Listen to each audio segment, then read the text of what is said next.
नमस्कार दोस्तों। तो देखिए, आज हम लोग जो है जीके जीएस का महत्वपूर्ण प्रश्नों का 9वां सीरीज लेकर आ गए हैं, जो कि हमारा जो है Bihar SSC, Bihar police, SSC CGL और जितने भी कॉम्पिटिटिव एग्जाम है सभी के लिए महत्वपूर्ण है। तो देखिए, हमारा पहला प्रश्न क्या है। बांदीपुर राष्ट्रीय उद्यान कहाँ स्थित है? तो जो हमारा बांदीपुर राष्ट्रीय उद्यान है वो कहाँ स्थित है? वो कर्नाटक में स्थित है।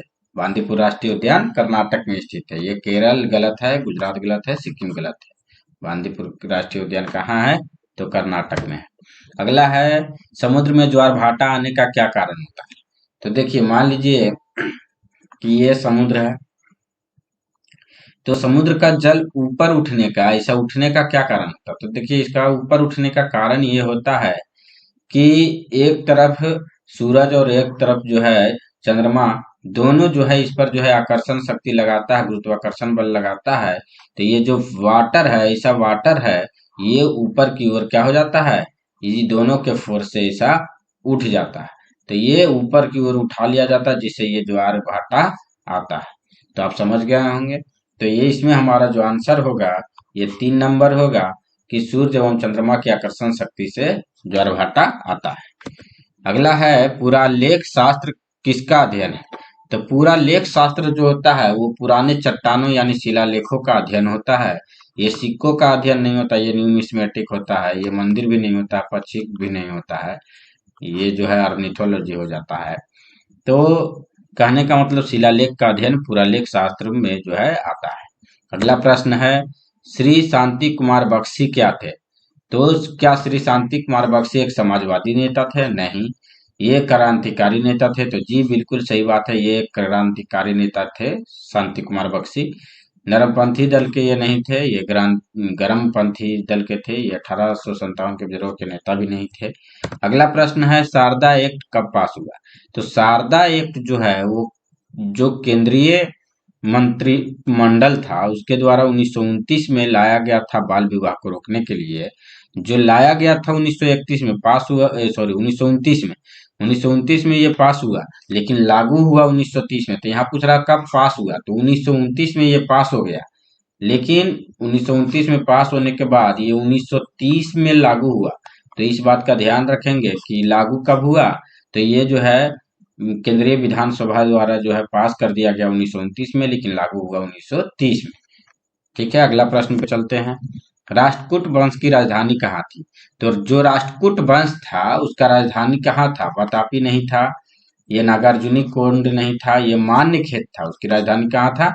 मान्यखेत राष्ट्रकूट वंश की राजधानी था। अगला प्रश्न है, गदर क्रांति छिड़ने का सबसे महत्वपूर्ण कारण क्या था? क्या लाला हरदयाल की गिरफ्तारी था? तो नहीं, इसके कारण गदर पार्टी नहीं छिड़ी थी। ये जो क्रांतिकारी है गदर का क्रांतिकारी, इसके कारण नहीं छिड़ी थी। किस कामा गाटामारू घटना जो हुआ था, क्या उसके कारण छिड़ी थी? नहीं, ये प्रथम महायुद्ध, जो प्रथम विश्व युद्ध हुआ था उसके कारण जो है गदर क्रांति छिड़ा था। यह प्रमुख कारण यही है। ये करतार सिंह सरभग को फांसी भी नहीं, ये भी नहीं। अगला प्रश्न है, निम्नलिखित में से भारत का कौन सा क्षेत्र ऐसा है जहां भूकंप आने की संभावना सबसे अधिक है? तो देखिए, सबसे अधिक भूकंप क्या दक्कन का पठार में आता है? तो नहीं। सबसे अधिक भूकंप कहाँ आता है? तो सबसे अधिक भूकंप की अगर बात करें तो ये हमारा गंगा ब्रह्मपुत्र घाटी में आता है। उत्तर भारत का मैदानी क्षेत्र में आता है? नहीं आता है। पश्चिमी घाट में यहाँ भी नहीं आता। सबसे ज्यादा गंगा ब्रह्मपुत्र की घाटी में आता है। अगला प्रश्न है, भारतीय राष्ट्रीय कांग्रेस का 1912 में अधिवेशन कहाँ हुआ था?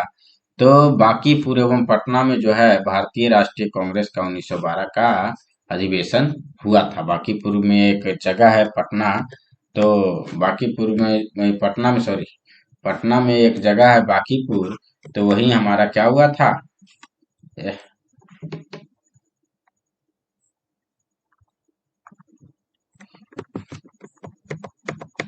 ये हमारा बाकी पटना में बांकीपुर एक जगह है, यहीं पर क्या हुआ था, ये घटना हुआ था।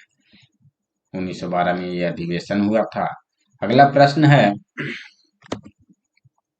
बिहार प्रांतीय प्रोविंशियल किसान सभा के प्रथम अध्यक्ष कौन थे?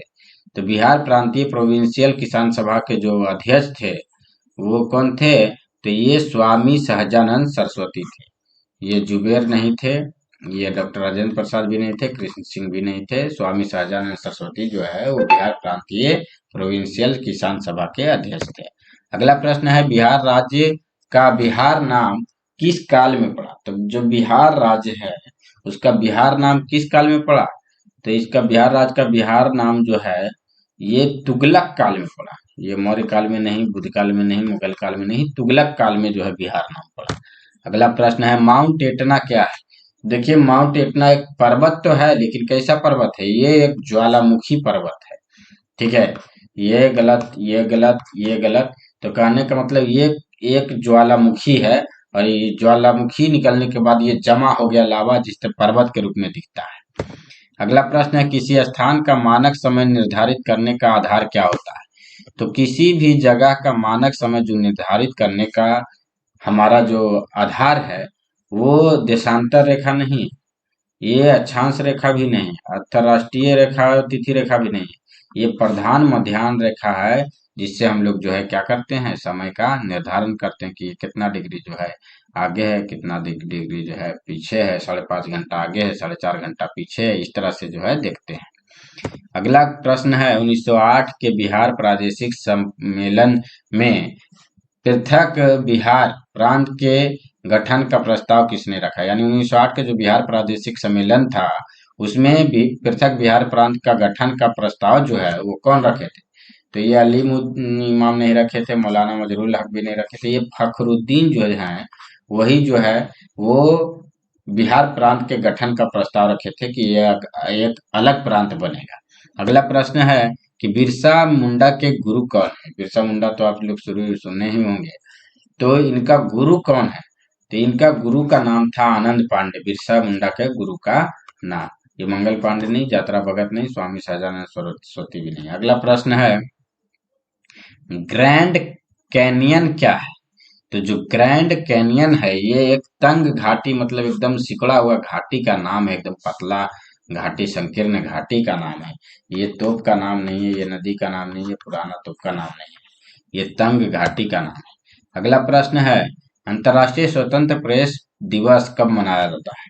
तो जो अंतर्राष्ट्रीय स्वतंत्र प्रेस दिवस है वो 3 मई को मनाया जाता है, इसलिए 3 मई आंसर होगा। अंतर्राष्ट्रीय प्रेस दिवस कब मनाया जाता है? 3 मई को मनाया जाता है। अगला प्रश्न है, अंडमान एवं निकोबार द्वीप समूह पर निम्नलिखित उच्च न्यायालयों में किस एक का क्षेत्राधिकार है? यानी कि इसमें से जो है अंडमान निकोबार में किसके जो है कौन से न्यायालय के अधीन आता है? तो ये कोलकाता न्यायालय के अधीन आता है अंडमान निकोबार। ये तीनों गलत है। अंडमान निकोबार जो द्वीप समूह है वो कोलकाता उच्च न्यायालय के क्षेत्राधिकार में आता है। अगला प्रश्न है, खेल नृत्य रूप थोड़ा का संबंध, यानी खेल नृत्य रूप जो है थोड़ा, उसका संबंध किस राज्य से है? तो इसका संबंध जो है हिमाचल प्रदेश से है। खेल नृत्य जो का जो रूप है थोड़ा, उसका संबंध कहाँ से है? तो हिमाचल प्रदेश से। अगला प्रश्न है और आखिरी प्रश्न है कि अंतर्राष्ट्रीय खगोल विज्ञान दिवस किस दिन मनाया जाता है? तो जो अंतर्राष्ट्रीय खगोल विज्ञान दिवस है वो हमारा 10 मई को नहीं मनाया जाता, 12 अप्रैल को नहीं मनाया जाता, 20 अप्रैल को नहीं मनाया जाता, ये 2 मई को मनाया जाता है। तो हम आशा करते हैं कि आप लोग को हमारा ये क्लास जो है वो पसंद आ रहा होगा। ये जीके जीएस का जो सीरीज है, आज 9वां सीरीज है, तो हम आशा करते हैं कि आप लोग को बहुत पसंद आ रहा होगा। तो आप लोग इस सीरीज को शेयर करें अपने दोस्तों के साथ, और चैनल को सब्सक्राइब और लाइक करें, ताकि मैं और उत्साहित होकर आपके लिए बेहतर से बेहतर वीडियो ला सकूं। धन्यवाद दोस्तों, फिर मिलेंगे अगले क्लास में।